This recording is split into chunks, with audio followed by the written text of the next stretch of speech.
Hello, this is Charles Kahn, editor of Radiology Artificial Intelligence, and it's a pleasure for me to present this discussion on ethics in radiology journalism. By way of disclosure, in my role as editor of the journal, I receive salary support from RSNA to my institution. And the objectives for this presentation are to describe and identify the ethical considerations for publishing in biomedicine, to describe some publication guidelines, and to understand the responsibilities of authors, reviewers, editors, and publishers in with biomedical journals. So first off, what is this thing ethics that we talk about? There are actually a fair number of different definitions that you can find of it. It's going back, of course, to Aristotle. It's a system of moral principles that affects how people make decisions and lead their lives. And we can think about moral philosophy as seeking the good. And that can be both what is good for us individually, or what is good for the good, and what is good for us as a society. But it's also worth thinking about just the root of the word ethos, which really gets translated often as just custom or habit or character. And so in a way, it's the things that we do on a regular basis. Our habits can also be thought as the ethics of our behaviors. So when we think about this as applied to medical and scientific journalism, the critical thing for all of us is to use journals as a way to identify and disseminate important and truthful information. And to do that, it's critical that the journals, the instruments through which this information is transmitted and vetted, there's a sense of integrity, that these journals do this out of their belief in the value of scientific knowledge and in our goals, our pursuit of the truth, and that there's a trust that we have, a trust that all of us as readers have in the articles that we find in the articles, a trust that the authors are providing truthful information, and that's what they're publishing. And it's also, because many of us seek careers in academics, that because the publication of our work and the fact that our intellectual accomplishments are often vetted by scientific journals, that journals provide recognition for the work that we do. And so it's really important, too, that we have a sense that the journals are fair and objective and trustworthy, because they will ultimately have a say in our advancement in our careers. So let's first talk about roles as authors and the expectations of author conduct. The most important one is, I think, is appropriate authorship. The notion that as an author of a work in a journal, you take responsibility for that work. It has been the case in the past that people would be given courtesy authorship or honorary authorship, or Dr. So-and-so is the head of the department, so we have to put him on the article as an author, and that's not really appropriate. And we'll talk about some of the criteria for that, but it means that people have to have made an intellectual contribution into the work itself. It's obviously critical that the authors conduct the research effort ethically, that it goes through institutional review, that it's compliant with various measures for patient privacy and others like HIPAA, in terms of animal research, that it's conducted ethically, and also that if there are any potential conflicts of interest, that authors disclose them. Now, just because you have a conflict of interest or a potential one, it doesn't mean that you can't get your work published, but it reduces the level of trust that we have And if you don't make that disclosure, and so that's an important part of the process. So what are some of the criteria for authorship? Authors should be involved in the design of a research project. They can be part of the data acquisition group. Very often, particularly for radiology, for example, the radiologist may contribute to team science by doing interpretation of images and by providing radiological information, and maybe not necessarily in formulating the research hypothesis. But obviously, other things authors are should be involved in at some level is analysis and interpretation of the data. They should be reviewing the draft of the manuscript and should have a full right to see the data that goes into the draft of the manuscript. They should have performed some critical revision of the content, and maybe they performed some statistical analysis. And all of these things are you need to have really to contribute to the level of authorship. So those are all the good things. What are some of the things where this can go wrong? We'll talk a little bit about plagiarism and the less familiar self-plagiarism, duplicate publication, falsification of data, manipulation of images, and then reuse of information without attribution. I actually kind of like this cartoon. It's both plagiarism and duplication here. It's the notion of plagiarism is taking the work of others, and whether that's text or tables or figures, and presenting or ideas and presenting them as if they were your own, instead of giving credit to those individuals. The challenge is this concept of self-plagiarism, which actually we see more frequently. And self-plagiarism is where you use or reuse some previously presented or published material as though it were original without properly referencing the original source. And it can even be your own words. It can be a paper that I wrote and published and put in a journal. The challenge is that although I have some rights to reuse that material, in fact, the exact expression, those words are in fact under the copyright of typically the journal that it was published in. Now, with open access publishing, that changes things. You still retain copyright of your words, but it's still, it's really not appropriate. And it's much better if you're going to take something in large part that was published previously, it's much better to put it in quotation marks, to block it off as a quote, than just to put it out there and to claim that it's sort of a brand new idea. So what are some examples of plagiarism? Well, for authors that would use some portion of text from another work without referencing it or putting it in quotation marks, for example. If you take figures without permission from an original source, you can take a figure from a journal article that's published and put an arrow on it and say that it's a new figure, which is true. But without referencing the prior work, that is a form of plagiarism. And also some notion of a reviewer taking someone else's submission and submitting it to another journal or society as their own work. So self-plagiarism actually comes up quite a lot. And one of the editors that I worked with real closely, Tom Berquist from AJR, was very concerned about this. And the ideas of using reuse of prior writings. And it happens with materials and methods quite frequently. I mean, let's be honest. It's very difficult to take let's say, to describe a particular MR pulse sequence and to come up with a new way of describing it, every time you're going to talk about it. But it's really important that you provide some kind of reference, or at least a recognition that you have to be careful about that. And we do at our journal, and almost all journals now, they do some form of plagiarism checking. And we use Authenticate, and we actually run every manuscript now as it comes in against the database.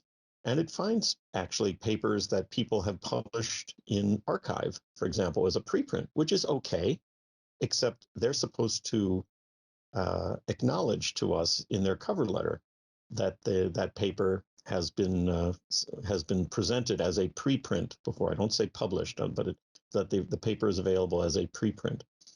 Again, using data from prior work without referencing it, or moving arrows around, or some people even take the same image, they change the patient demographics, which is pretty sleazy, and use the same images in different papers. That's not appropriate. The fact is, people say, well, it's my work, so it doesn't matter if I copy it over.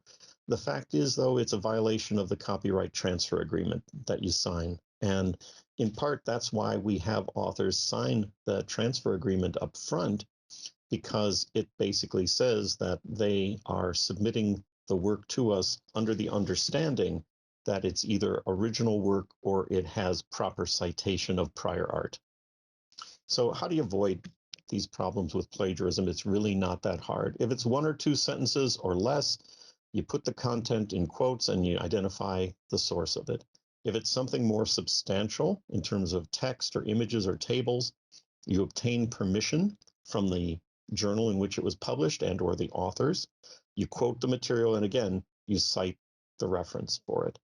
You can imagine, as with all of this, it's the golden rule. If someone took your ideas, your figures, your work, and put it into their paper as if it were their own, you would not be thrilled with that. And so treat others the way you would want them to treat you.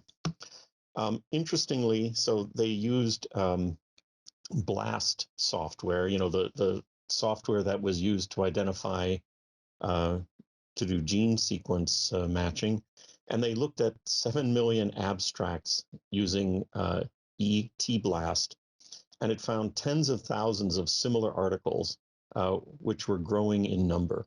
So are these, legit or not publications? And so there's a collection called Deja Vu that people have begun to identify and as potentially suspect manuscripts. What they found was in 23% of journal articles, there was duplication of text from other works, and up to 83% of some of the text in some articles was duplicated from other works. And that's not where you want to go.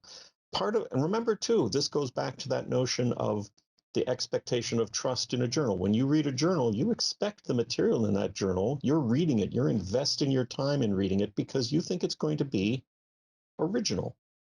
And if it's not, that's a violation of that trust. So again, this is all part of what it is we seek to do in the publishing enterprise. So there's a variety of tools out there. There's software like Crosscheck and Authenticate that allow us to go against a collection of other published works, and it's updated regularly. It's a web-based application, in fact. Usually articles when there's less than 10%, that's not a problem. And usually it involves the technique, the materials and methods section. If there's substantial overlap in other sections of the work, more than a sentence or two in the introduction or something like that, it requires a little more critical review. And that's one of the things that we as editors take a look at when a paper comes in, and it gets flagged that way. You would think that people wouldn't do this, and honestly, I mean, until I started, I as many of you may know, I served as chair of the publications committee for American Roentgen Ray Society, and as a result, I ended up sort of handling a lot of the ethics concerns and for the AJR, one of the radiology journals, and I was naive before that. I'll say, it was hard for me to believe that people would do things, but people will falsify data. They'll falsify images, and it's difficult. That we have a limited ability to detect outright fraud if someone just makes up an experiment. But again, it violates the bond of trust that we hope to establish between our authors, our editors, and the people who then read and depend on the information that's in our journals. Dr. Bick is a scientist who has done work and apparently is remarkably good at this, at finding papers that have duplicate images. And she did an analysis of a large number of papers, found that 4% included inappropriately duplicated images, or there might be one image that was just maybe recropped a different way. And this didn't pertain so much to clinical images like we see in radiology, but it was more the types of scientific graphs and scientific figures and some other things, or you can imagine like Western blot, images or something like that people were putting into papers. So one of the things that we do is we ask all the authors in their cover letter to include a full statement regarding all prior publications or presentations that might be considered duplicative. And as an author, that's just something you should do. If there is a paper that's similar, you really should submit it for the editor to see. We don't make it available to our reviewers, but it's often the case that on the more clinical side, for example, someone might submit a paper to a radiology journal and then submit a companion paper to a surgery journal, where it might be based on the same cases or very similar. So if that's the case, and particularly if it's a paper that's under review, isn't out in the public sphere as yet, it's ethically important to do that. You want to be upfront with the editors and let them know, because then it's to us to decide if that work is duplicative. We see a lot of people who do kind of the salami slicing, where they'll they have a series of 5 cases, they put 3 cases into one journal, 2 cases into another. It's not great behavior. If you have any of your own work, it's best to cite it as if it were a third person. So if I submit a manuscript and it's about me, and I generally don't, but if you're going to put something, don't say I reported, say Kahn et al. Reported, because that way someone reads it and it doesn't reveal necessarily that the person who is reporting it is the author of that outside work. So again, the cover letter, note any published meeting abstracts and preprints. Some of those may require permission from the publishing organization. If you have prior works, permission letters with those should be submitted. And then each author must disclose any potential conflicts. And if there are no conflicts, you say that explicitly. So the International Council of Medical Journal Editors, the ICMJE, has a very helpful and informative website, which is icmje.org. And so one of the guidelines is, when submitting a paper, the other author must always make a complete statement to the editor about all submissions and previous reports that might be regarded as redundant or duplicate publications. And then again, kind of very similar here, alert the editor if the manuscript includes subjects about which the authors have published a report or have submitted to another publication. And then copies should be included with the submitted manuscript to help the editor decide how to handle the matter. And then, as I mentioned, we have a copyright transfer agreement that reinforces these standards, and all the authors have to understand and sign this agreement with the manuscript submission, and the corresponding author and the co-authors pledge that they've read the agreement and meet the criteria listed. And again, that means substantive and significant contributions, and that any author should be able to claim public responsibility for, authors of the paper should be able to claim specific responsibility for part of the manuscript in some way. The copyright transfer also works to protect the rights of others. It insists about authors abiding by plagiarism and duplication restrictions, all the various ethical concerns we talked about, any disclosure of potential conflicts, and certifies that the images have been unaltered in terms of their scientific content. The usual sorts of things: don't submit to 2 journals at the same time, make a statement regarding prior work, and it has been the case, and in various settings, that not only does it result in rejection of a manuscript, but cases of potential where misconduct has been found. It's been the case that journals have banned authors for a period of time, like for a 3-year period, from submitting to that journal. And in some cases, there's been a requirement that an entire department undergo training in ethics of publication before that department will be allowed to submit papers to the journal. So various journals have undertaken rather severe penalties for when they found particular forms of misconduct by authors.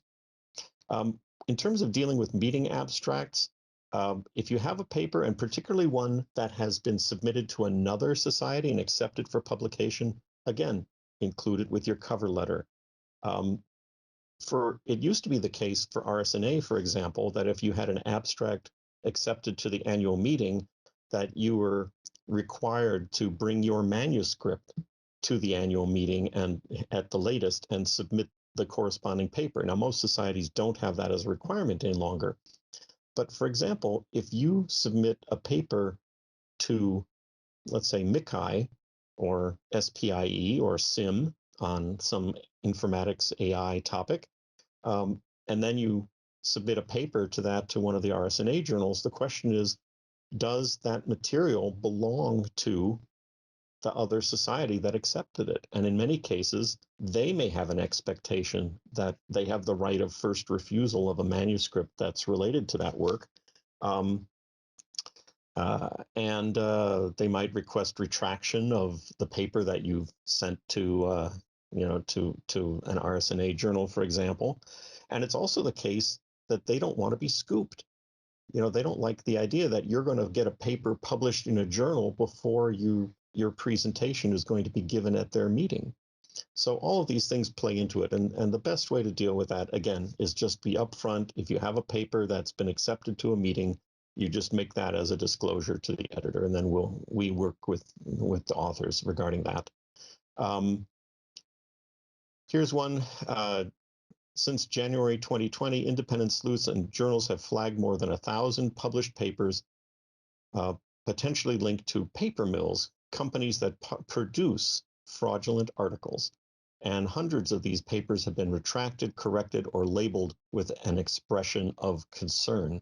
I mean, that's just in the past year. It's really kind of a challenging situation. And some of these folks, because their careers are based on publish or perish, they're determined not to perish. So they're going to do whatever they can to publish, and whether that's fraudulent or not may not trouble them, but it troubles us. I wanted to share with you one case, and this is the institution that was involved doesn't matter, because this could really happen anywhere. This goes back to the 1980s, and I kind of suspect that many of you are not that familiar with it, but it's really kind of rather an amazing story, and I have the link here for you. But basically involves a young physician who was an academic superstar. This was a person who was an assistant professor of medicine in cardiology and was doing a radiology residency at the same time. And in only 7 years of being on faculty, already had hundreds of publications, grants, various awards, had stellar recommendations. One person saying this person had the highest academic potential of any candidate I've ever seen. Incredible output academically. At the peak, he was producing one paper every 10 days and worked in a laboratory, and different people's names appeared. There would be sort of an assortment of people whose names would appear on these publications. Well, they conducted a review. It took them, I think, something like 14 months at the and what they found was 13 of the papers of these published articles contained fraudulent information. There were another 55 that were questionable, that the co-authors of the papers couldn't verify. Here's the piece to me that's astounding. There were 79 of them that they were found to be completely valid.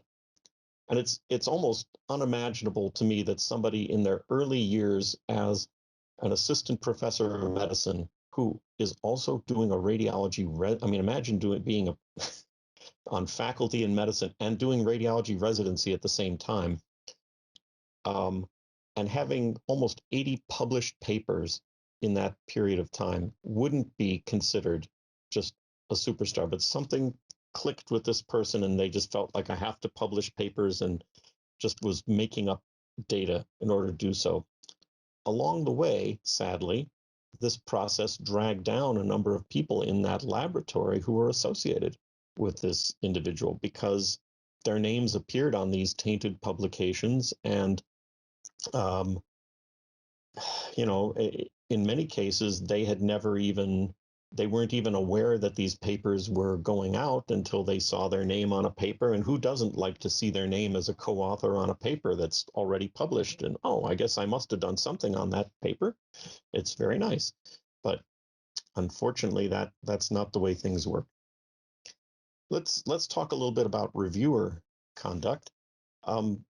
It's critical, and as we've talked about before, I know in terms of how to be a good reviewer, maintaining the confidentiality of the peer review process is really key. You don't share any information about a manuscript that's been given to you to review unless the editor approves that. Even with a supervisor or lab colleagues, it does happen that you might say, hey, look, take a look at this paragraph. Does this make sense to you? That's not, still, we really ask that you maintain confidentiality because this is someone's work that they've put a lot of effort into, and it's shared with us as editors and then with you as a reviewer under the assumption that we're going to preserve its confidentiality and it's not going to become public. Obviously, it's important not to reuse the contents of it. If you have any potential conflicts of interest, the reviewer should note those in their response to the editor. You can decline a paper by saying, I'm doing similar work, or I think I know the author I know the person who's writing this paper who's a good friend of mine. Perfectly appropriate to let us know up front, and we'll find other reviewers. But if it's a collaborator, a competitor, if there's some commercial interest or related intellectual property, again, important to let us know. It's also, I think, a key ethical concern that we provide as reviewers the same treatment of a manuscript that we would want to receive from any other reviewer. And that is, even if you think that the paper should be rejected, and I would argue especially if you think the paper should be rejected, you don't want to get a one-word, one-sentence review. It's really important that we provide thorough evaluation, appropriate comments, that people feel that their work has been respected and know that their work has been respected, and that if you don't provide thorough review, authors are perfectly within their bounds to appeal the decision, and then we have to go back and find new reviewers and go through the process again. So that's really an important part of it. I do have a story for you about reviewer misconduct, and this is a cartoon of karma. So there was an author submitted a paper to a reputable national, very good, high quality national journal. And the reviewer wrote a very negative review, said, in the comments, the paper should be rejected, and the paper was. A month or so later, that original author is serving as reviewer for a conference, a subspecialty conference coming up, and finds the abstract that he had written in that manuscript verbatim submitted as an abstract to the meeting. Turns out by the person who had reviewed the manuscript, who got caught and busted. Don't do this, because what goes around comes around. And this was an instance where unfortunately, I guess it was, I don't know if it was good or bad karma that the original author found their work this way, but it ended up that the individual who did that was not only disenrolled as a reviewer from that journal, but I think actually lost his or her faculty position at the institution where the person was working, and ended up having to find something elsewhere. So it's important. As for editors, all the things that pertain to authors and reviewers pertain to us. It's critical that we maintain confidentiality of the process, and as well, we can't be swayed by advertising. Of course, whether it's good news or bad news, there's relatively little advertising that goes on in radiology journals these days. But the truth is, you cannot be swayed by, in your editorial decisions, by considerations about who's a big wheel in the society, or which company is spending money at the annual meeting, or anything like that. It truly needs to be independent of any of those kind of concerns.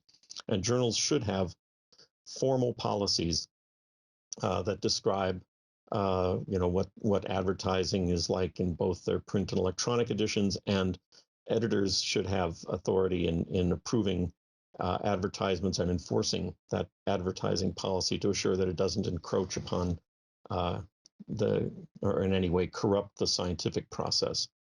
We do have, for RSNA, we have a publications ethics committee, which is available to address any questions of ethics or any report of potential misconduct, including suspected misconduct by authors, reviewers, or editors. And their job is to provide uniform policy and enforcement of ethical guidelines across all the journals for the RSNA. And Elizabeth Krupinski serves as the chair of that committee. And all of these folks are well skilled as authors and reviewers and editors, and it's a tremendous resource for us to have. So just to point out some resources to you, as I mentioned, this International Committee of Medical Journal Editors.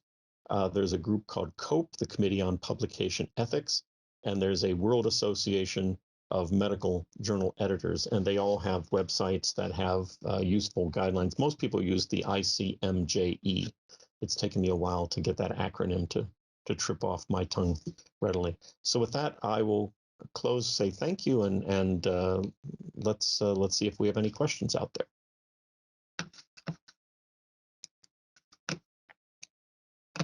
I do have a few questions. Can you hear me? Yes. So this is Pedro. So just one question. So should reviewers worry about the authors doing plagiarism? Should we run the author's paper on a plagiarism detection software, or should it be only the editor? Should I not worry? Should I worry about it? No, that's a great question. In general, you can assume that the journal will manage that really is an editorial responsibility. If, on the other hand, if you read something and you know, like in the case of the person who read his own abstract, submitted to a subspecialty meeting by somebody else, if you read something, oh, wow, that sounds like my paper, absolutely, you should notify the editor of something that you suspect to be plagiarism, or you say, I remember reading, Smith et al. on this, and this sure, and I found that paper, and this looks verbatim just like what they had in their methods section.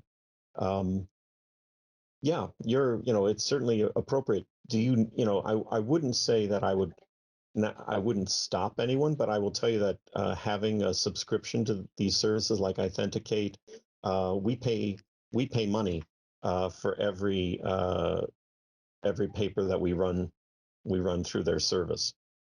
So I wouldn't, unless you have for some other reason, some subscription to some anti-plagiarism software.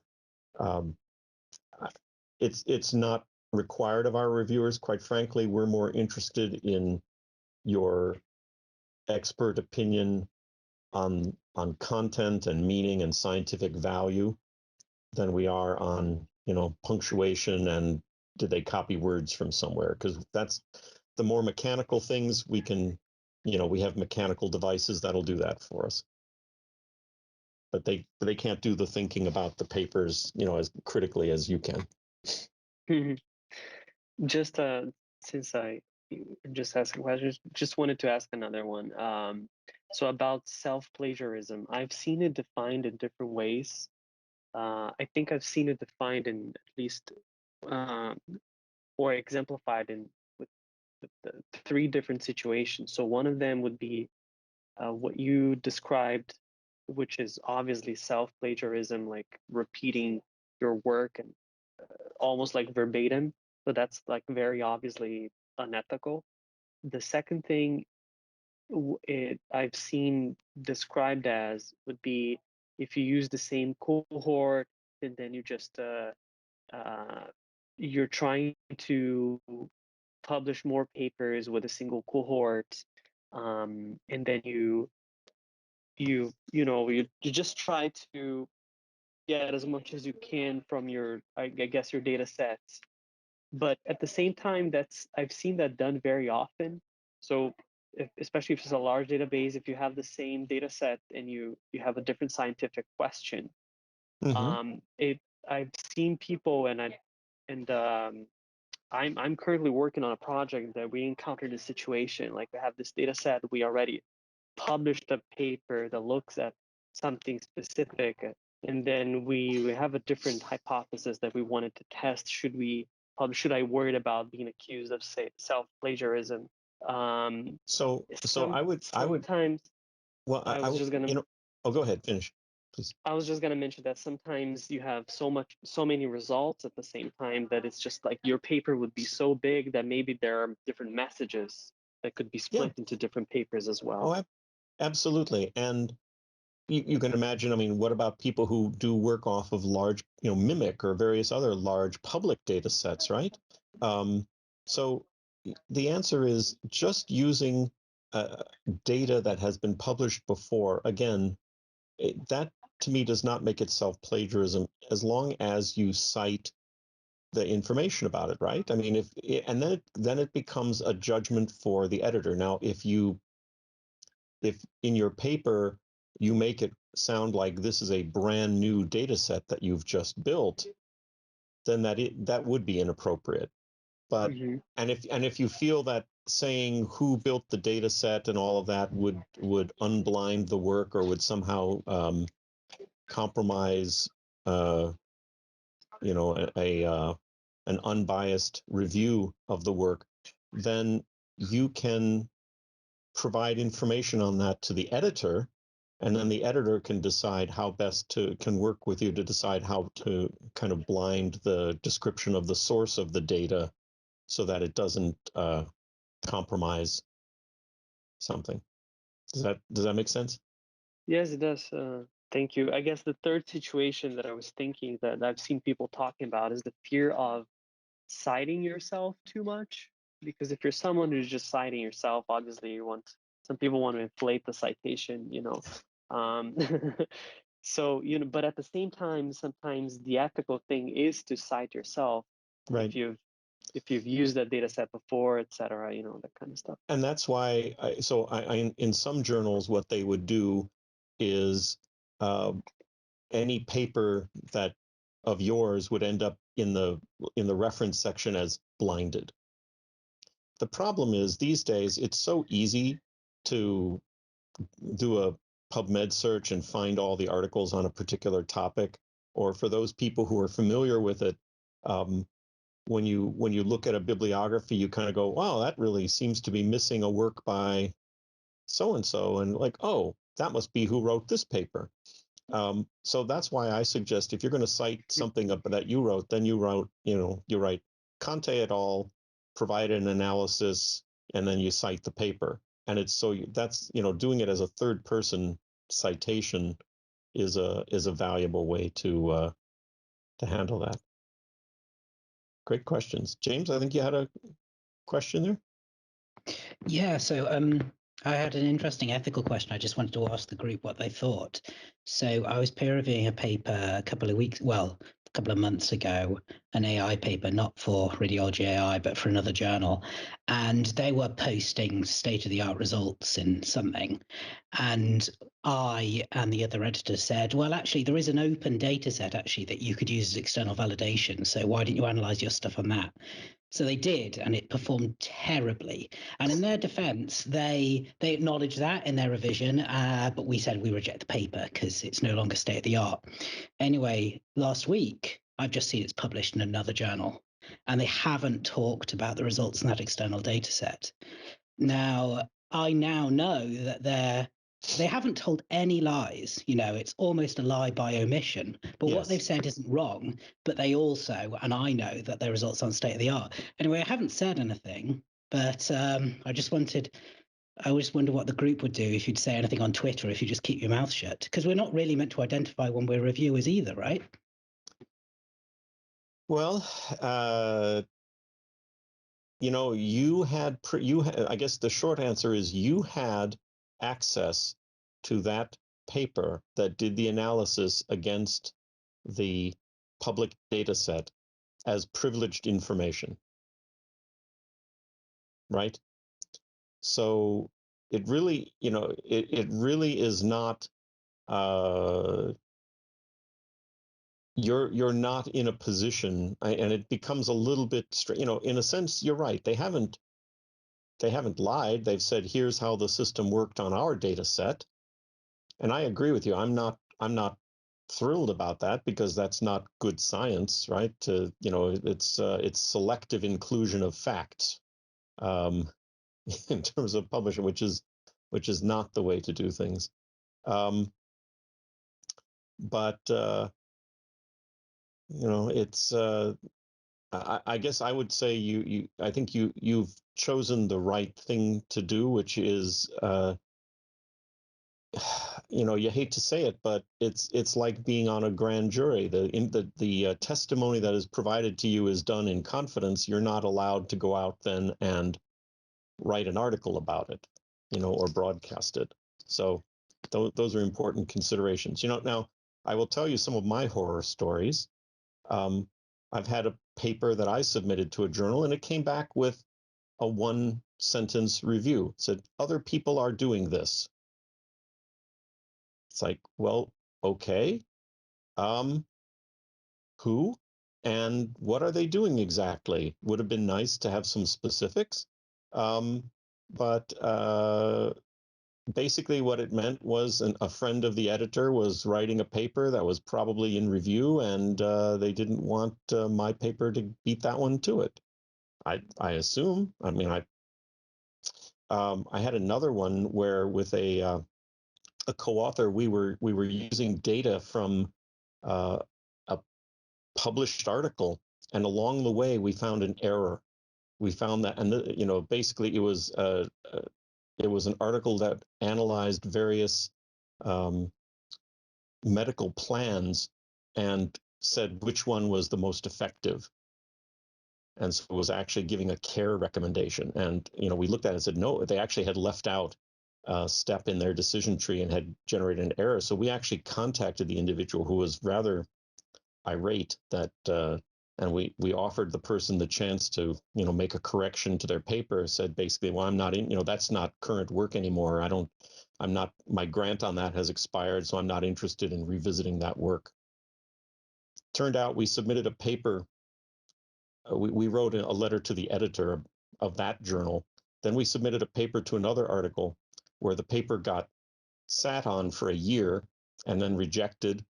Turned out that the deputy editor for that journal that we had submitted to was the person whose article we had found a flaw in. And when we ended up getting our paper published about another 9 months after that, it was accompanied by an editorial by that individual saying what lousy work it was. So this stuff happens. You know, boy, it was unpleasant. Not a delightful thing to have happen to you when you're an assistant professor, and you know, here are relatively senior people who are taking attitudes like this. But we strive for integrity in this process, and it's really important to us. Did somebody else have a question? I don't know, Gianmarco, your hand is up there, or? Yeah. So I wanted to ask, in James' situation, for instance, could writing to the editor of the, like, privately contacting the editor of the journal in which the article has been eventually published would be like a good option to kind of put out the word without necessarily except again, that's kind of breaking you can correspond with the editor who sent you the article to review. But I think you, again, would have to be very careful about, because again, now you're breaking that that information was known within that first journal. It's not, and it's the business of the authors to deal with it, beyond that. So, yeah, I think you have to be very careful about something like that. Okay. Arman, I think you had a question? Yes. Hi, Dr. Kahn. I have two quick questions. And the first one is about when we want to reject an article, and let's say that we find out that the aim of the paper is just completely useless.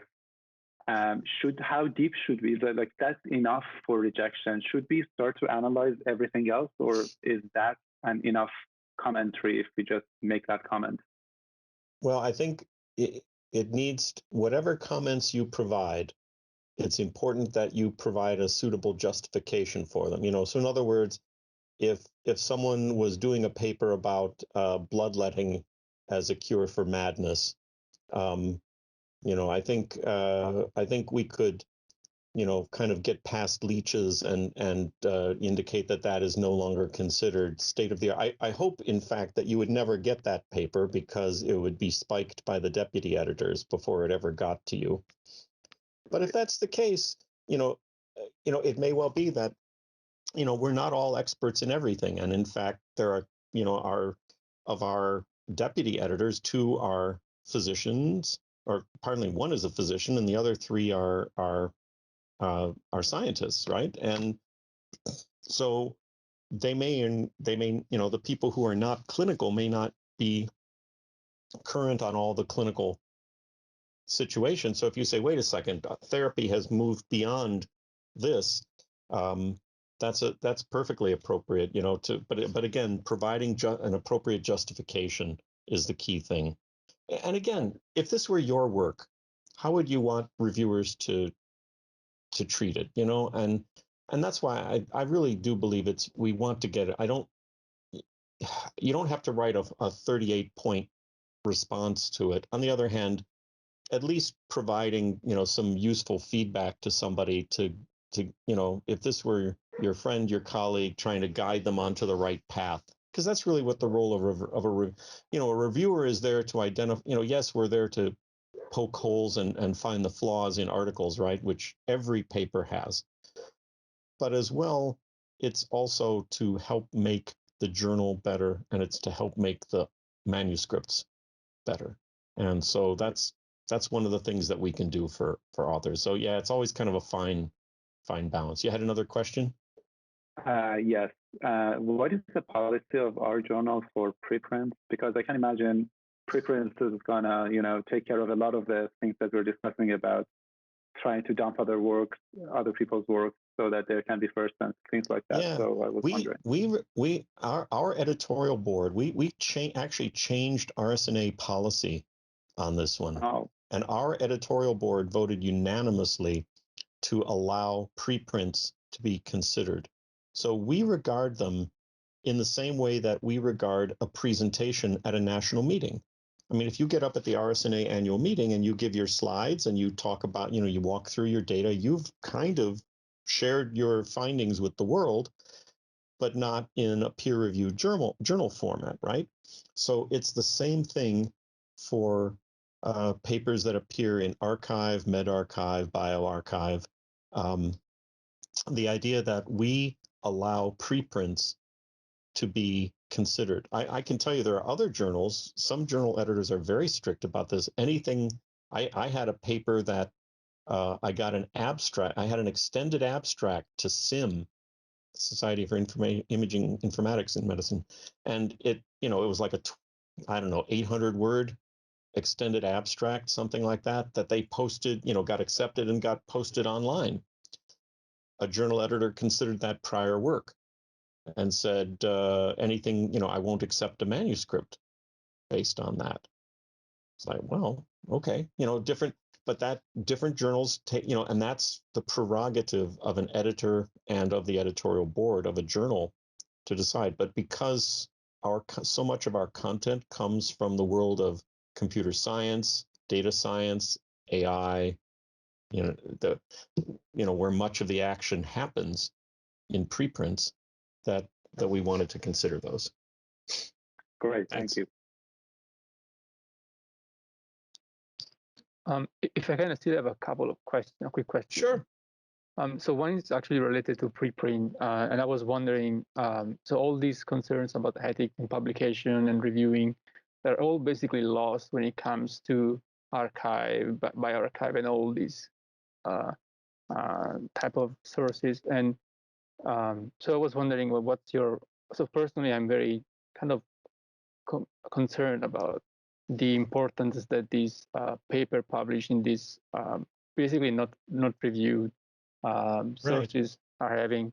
So I'd like to have your view on that. And second quick point is that, so my impression is that all these issues about ethics in publication, they all comes to the point that you mentioned, like the publish or perish issue, which, so my question here is that if we start using, and I briefly mentioned to you this privately, but the pre-registration model in which a paper is judged not on the results but on the soundness of the aim of the paper and the methodology which is being performed. Do you think this could kind of avoid a lot of the issues that trying to make the image better? And that's why people submit their clinical trial protocols, right? And then in a sense, the results of the clinical trial are accepted automatically, whether they're positive or negative. It's difficult to do, and that's kind of the ideal way of doing things. But again, remembering that doing big clinical trials like that, it's expensive, it's complicated, it doesn't always happen. To your point about preprints, in general, most journals, when they cite them, it'll say archive and the coordinates and brackets preprint. It's yes, it requires a little bit of sophistication to realize that this is not a peer-reviewed publication, right? And that's a difference. Some people even argue that peer review itself is flawed. I mean, think about it, like what, 2 people are actually, out of the 1,000 people in a field who are going to read the article, that 2 people have, commented, and it's only their word, what they found, that counts. Some people find the preprint model and the post-review model to be more effective, right? That you put your results out there, and this happened with that Chexpert 14 paper that people then commented on that, and it allowed them to refine the paper, and subsequent revisions then of that manuscript, which all happened in the public sphere, right? Actually improved the paper. And the work, as many people know, the description of generative adversarial network, GANs, is a preprint. It never, and it has 1,400 citations. So guaranteed the author is never going to bother submitting it. Why bother submitting it to a journal, right? It's already one fame. I think we can take one. Arsalan, I see your hand is up. We can take one more question here, please. Sure. Hi, everyone. I have a question about open code. So a lot of times in computational stuff, the code is not available. And as reviewers, when we are going through the method, we have to assume that the code is written well. But people who are in computational fields know that a lot of times the quality is really bad of those code. So is there any policy for the journal to be able to ask them or say, well, once the paper is published, that the code should be available openly for anyone to critique or go through it?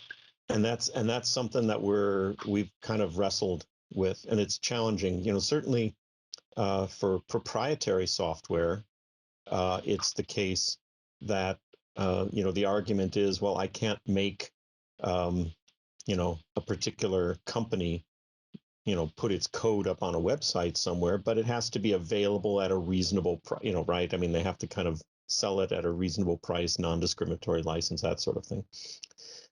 It does get complex with these things. I don't know if there was some stuff floating around. Some people found some systematic errors in some libraries. I didn't get a chance to read into it in detail, but like PyTorch and some other things, they found some kind of critical errors in just recently. There was some talk in Twitter on that. Yeah, all of that is important. The challenge for us is we try to judge these things against clinical benchmarks, right, rather than just the sort of the software itself.